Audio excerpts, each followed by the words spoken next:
Mental Health Cypher is a podcast where we connect with our listeners through educating on the many facets of mental health, share our stories of dealing with the symptoms, and heal through our experiences of overcoming the challenges.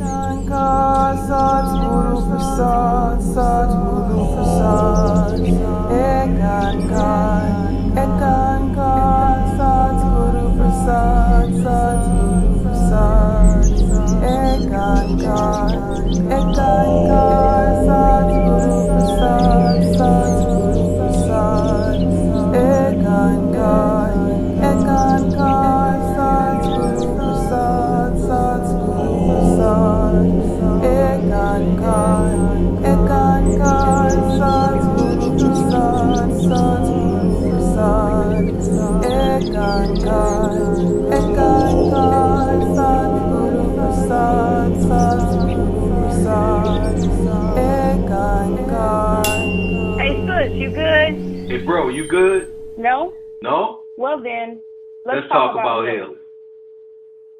Hello, everyone. This is SoulScribe Omaria. And I am Shanti, also known as the Herban Yogi. And welcome to episode 2 of our holiday depression series. This is part 2, where we will discuss if there's a link to anger and depression and the role religion plays in triggering people's emotions, especially during the holidays. And just to do a brief recap of last week's episode, we discussed holiday depression and gave you guys some tips that you could use to get through the depressive feeling and states that we can go in during the holidays. So we welcome you to please go back and listen to the show. So today, when we think about the role that religion plays in holiday depression, and also the role that just our familiar traditions play in our holiday depression that we've experienced. One thing that I know as adults, when we come of age and we learn of the myth of there really is no Santa Claus. And I think that, or I know that can cause some form of feeling lied to, especially as a child. You feel lied to. It kind of makes you feel like you've been betrayed because all of your existence up to that point, you have been thinking that there's this man that's coming to give you gifts every year if you have been a good little boy or a good little girl. And then to find out that this person doesn't exist and it's your parents, the people that you love and trust, have been being dishonest with you. And as we grow older, I think that plays a huge role in how we are able to experience the holidays as adults. As older teens, younger adults, and as, more mature adults in our lives. So for example, I know for myself, coming into my quote unquote conscioushood, everything was a lie to me in the beginning. So I can remember just kind of having a full disconnect when it came to the holiday season. I didn't want to celebrate anything. I didn't want to have a part of anything. And in turn, because of the anger, I became depressed. Sai, what do you have on that? I believe there's a definite connection to depression and anger. That's not to say that all anger is steeped in depression, but when we're talking about holiday depression, we're talking about a block of time that has a lot of social baggage for people. A lot of people who, like you said, the religious tie-in to Christmas and the mythos, fantasies, or however you want to call it, of Santa Claus and how it relates to us and presents and family and things of that nature. All of it is tied in. It's like a domino effect. Many people who comes into knowledge of self, it's like, and you and I talked about this before, it's like you'll go from a religious background, or if you grew up in a church or grew up in a Christian household, you go right to that, to consciousness. And your first response from that a lot of times will be anger. Not just because you feel as though you've been deceived or bamboozled, but a situation of you found something new and exciting that you want to discuss and you want to analyze, you want to explore, and there are those around you that still steeped in their religious beliefs who condemn that. So you feel attacked. And anytime you feel attacked, fight or flight kicks in, and you immediately go on the defense and you start attacking, even if you're not provoked. That type of energy can develop into an anger, but the anger is masking something deeper that's happening, which is a depression. And many times going through these steps is evolving of a new way of thinking, a new mindset. And it's healthy to go through these steps. The unhealthy part comes when you get stuck on a step, and that becomes your truth, and you remain in that step, on that step, from childhood to adulthood. And that's where a lot of people are when it comes to the holidays. It's one event or several events in a specific block of time in their childhood that gives them this trigger that this time of year just everything just comes back, not as far as the memories to reverse engineer and find the source of it,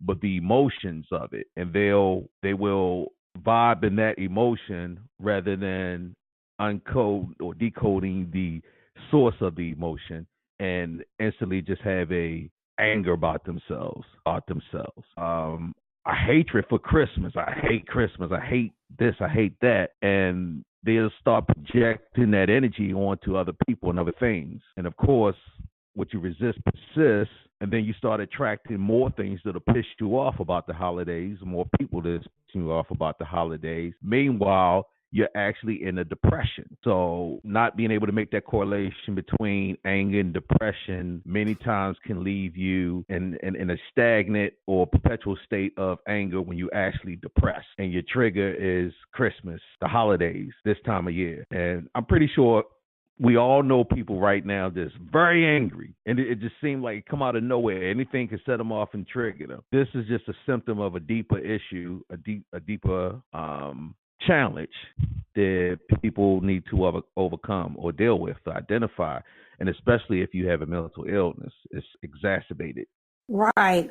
And so with it being exacerbated, I know last week we came in and we gave some excellent tips for everyone to take on. However, for me, when you are not in that acceptance phase of dealing with the triggers, I think sometimes it is a good idea to separate yourself without separating yourself with it. And that means that if you know the energy is toxic for you when you're still in that anger or depressive state, then don't show up, because the triggers will be increased, and you don't want to fly off the handle, for lack of a better term to say, when it comes to dealing with others during this time. In that, I think that we also can figure out ways to, whatever it is personally for you, to create your own type of tradition or find another type of tradition to create as an anchor to hold on to. For example, in the Black and Brown community, meaning more so Black Americans, we have the Kwanzaa celebration. So instead of celebrating Christmas, some people will celebrate Kwanzaa. And that's their way of being able to separate the energy of what Christmas represents, but make it a more of a cultural and a community thing. And it's okay for people to do that. However, when you do that, don't feel like you have to, here's another, for lack of a better term, beat people over the head with your decision. Because sometimes when we are so engulfed in our own stuff, we want to share it with everybody and give it to everybody. But in turn, it has a reverse effect and makes them lose their joy and spirit of Christmas, because we're taking something away from them, which is like a complete cycle of people are always, we're taking stuff from each other and not realizing that we're taking away that magic, that joy, that sense of belonging, that sense of this feels good to me. The same thing that when whatever experience you had that made you not like the holiday season comes around, you have to be careful that you don't in turn do it to someone else and create some type of balance and harmony with it. I know for years I went into my Kwanzaa-esque phase. It was kind of good that I grew up in a home where I like to say everybody was different. I had family that was Baptist. Some were in Islam, some were into Catholicism. When I was like 12 or 13, I became a Baha'i for the summertime. So acceptance was real big in my family, and I'm so thankful for it to this day because I can kind of be different and not feel bad about it. But a lot of people don't have that. So we have to be very careful that we don't let our differences separate us from the entire whole of the collective of either our immediate family and our friends. In the end, we have to think of what is that basic foundation that we all have for one another, that blood, love. What is it? What's that special connection that we have with that next person? And I think that should trump everything and will help with kind of wading your way through feelings of isolation or depression or anger that we have during this season. The first time that I had I denounced Christmas in the 80s. I started doing some research and finding out the origins of it, and my way to celebrate Christmas was to tell everybody why everything they're doing is rooted in evilness and pagan rituals. The Christmas tree, the Yule log, the star, the ornaments, Santa Claus, Satan Claus, as I used to call it. I mean, I would go in, and I wasn't saying anything that wasn't accurate. All of that was true. However, there was, like you said, I was literally just taking people's joy of Christmas. And it made me bitter and angry around that time because the practice of it, I viewed it as something satanic. I can laugh about it now, but it was my truth back then. It was serious to me. You know, it was like let's like really understand that what we're doing is wickedness. You know, this is wicked. We shouldn't be doing this. I look at it completely different now. Older and wiser. I don't have a problem with Christmas. I love Christmas, the energy of Christmas, because it's not exactly the same as it used to be, but there's still millions of people, millions with an M, millions of people focusing their energy and their thoughts on something that's better than usual 364 days out of the year. They're focusing on something that's more positive, something that's joyful, something that's loving and giving. That's that. If you filter out everything else, it's just that energy right there that I focus on. Right. I use that energy to do my focus on my energy and raise my spirits. And I'm able to filter out all the noise of everything else. Some people are very new to their experiencing consciousness, awakening. My awakening or disconnection from the matrix, so to speak, happened for me early on in life. I'm not yet an elder, but I got some years under me. You know, so a lot of things that I've went through, a lot of phases and steps that I went through to evolve, I can see that in other people. And I let them have their experience. I don't judge them for where they at. I don't judge you for your anger. I don't judge you for, even if you got anger toward me for that.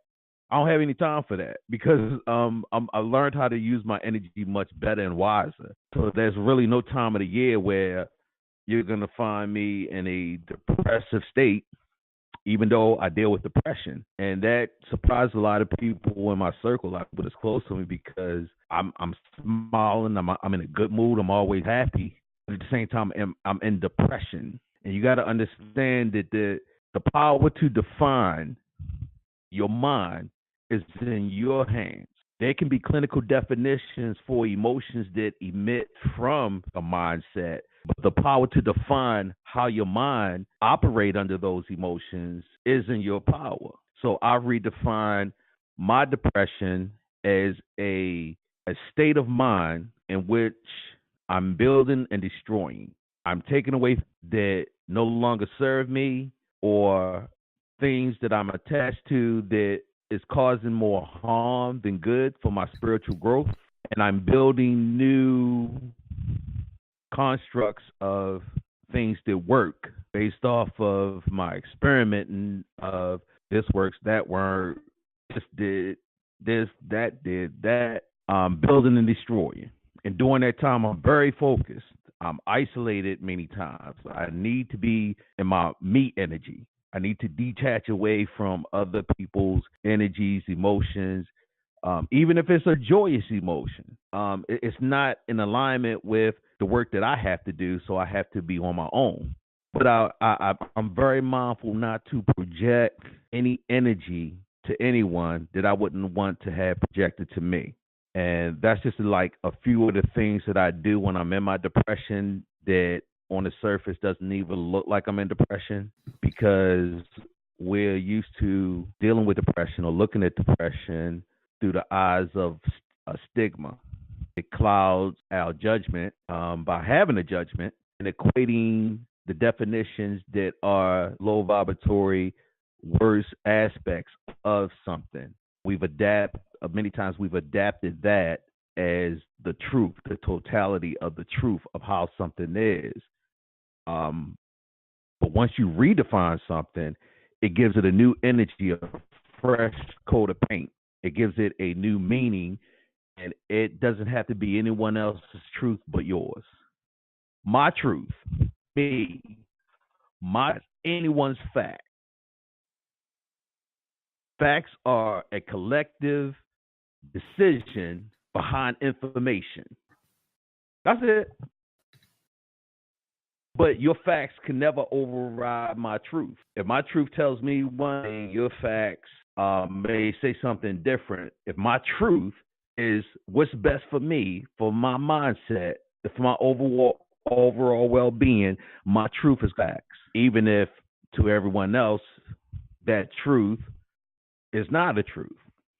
Doesn't matter. I've taken on the belief that my power to define my mindset is not only necessary for my growth and for my overall well-being, it's my right to do so, because I've paid my dues in many ways over the years, experimenting with other people's truths, other people's views, other people's research, other people's words, other people's definitions. And I would encourage all people to do that. Now, understand that doesn't mean that you will be dismissive of everybody else's truth. Respect everybody's truth within reason, and learn that everything, there's no one thing that's applicable to everything, to be defined, because I'm constantly growing. And since I'm constantly growing, I'm not going to be the same person today that I was yesterday. I'm not going to be the same person today that I will be next week. I can stay on the truth for hours, days, weeks, or months, or years. But once something is introduced to me that alters that truth and gives me a new power, a new perspective, that's in alignment with my growth, then the truth. So because of that, it's hard to stick a label on me that'll stay on me. You hit the nail on the head with a lot of what you were saying just now. Even going through from what I like to say, when I go from my mystical side to my alchemist side, where you are transmuting the energy around you to transform and to create what you need to create for you, your own self, to be able to maneuver and to create the life that you deserve and you desire. However, before I complete that thought, we're going to take a break right now and get a word from one of our sponsors.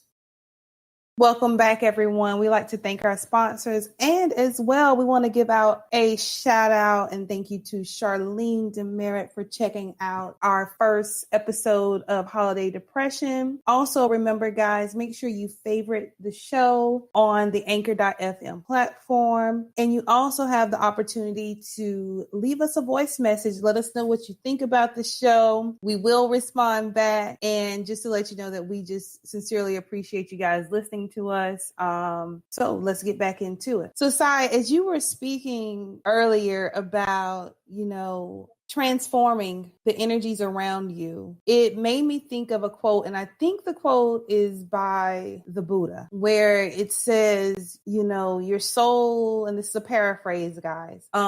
It's like your soul, when you are depressed, it's your soul speaking to you, telling you that you are not doing what you're supposed to be doing, or, and what I get from it is, you're not living how you're supposed to be living. You're ultimately dissatisfied with yourself. It has nothing to do with the environment around you per se, but it is more importantly what is going on within you and how you feel about said environment, said people around you, said events around you, etc., etc., etc. So as you were talking about the transforming and the transmuting of the energies around you, and that's the way you are able to work through your depression that you have, how it's not necessarily the holidays that cause it, is not necessarily the seasonings. Somebody needs to cook. It's not necessarily the seasons changing, but it is just, that's a state of your being at times.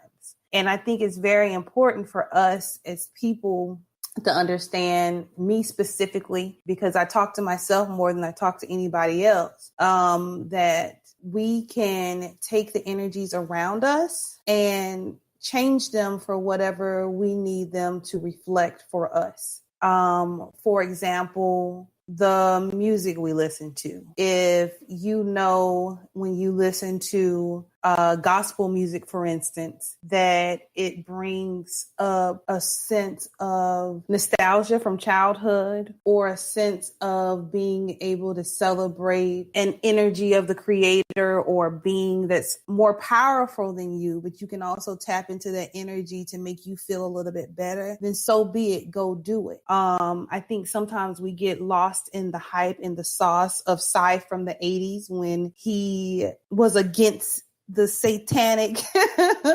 things and the meanings of Christmas, and everything had a meaning, and the symbolism and all that stuff, where it wasn't where it wasn't quote unquote right. We get lost in that sauce so much that we don't realize that we have the opportunity to even take that information, that knowledge that we've acquired, and use it for our highest good by changing the meaning of it for ourselves. I want to talk about, because we're going to be wrapping up here now. We're wrapping up this episode, and I want to talk about mindsets real quick. Holiday depression is a indicator of a larger issue. The holidays is just a trigger. So your warning lights on your dashboard, you can ignore it if you want.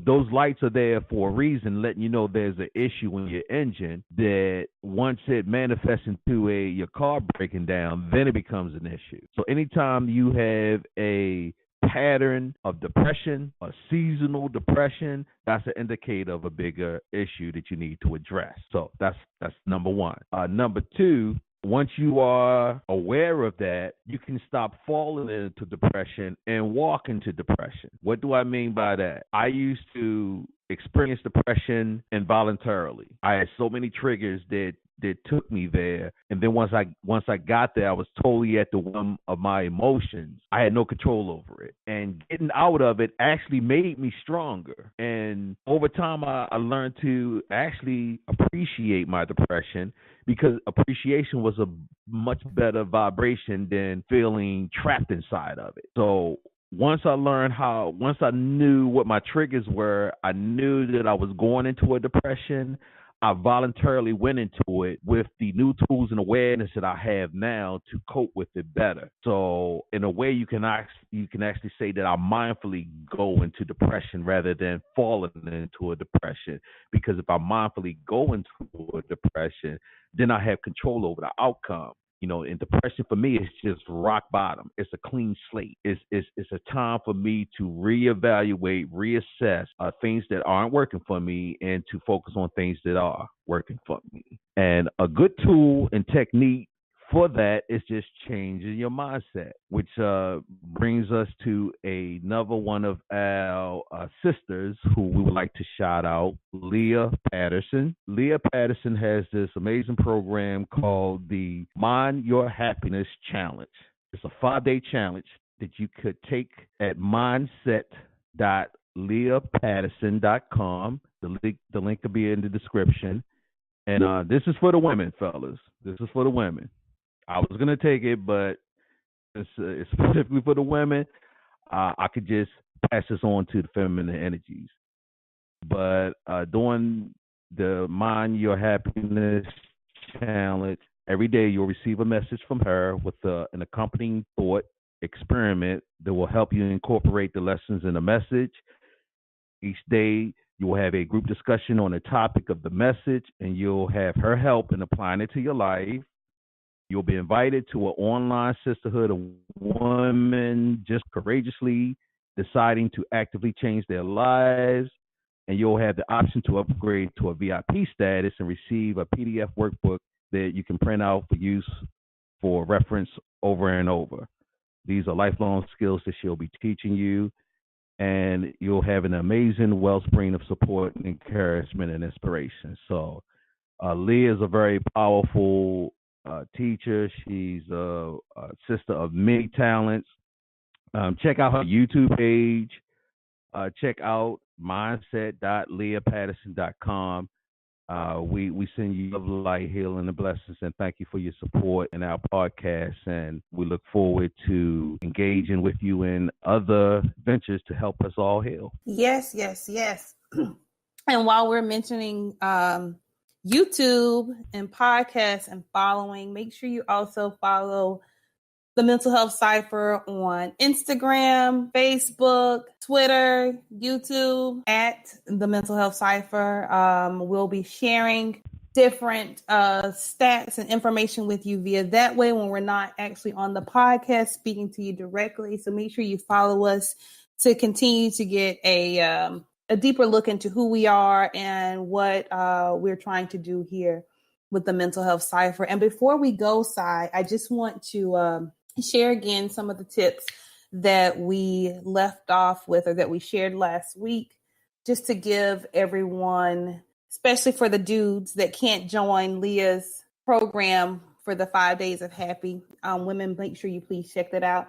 But just to let you guys know, when it comes to the transforming and transmuting this energy, I said earlier on the show that I talk to myself a lot. I talk to plants. Sometimes you have to just get out of your head and speak whatever it is that you have going on, journaling and letting it all out during these states of depression. And as Sai stated so eloquently, it opens up that slate for you to start over and build yourself back up out of whatever's going on. We thank you guys for listening today, and we will see you on the next episode. Peace. Peace. Peace. Peace. Peace.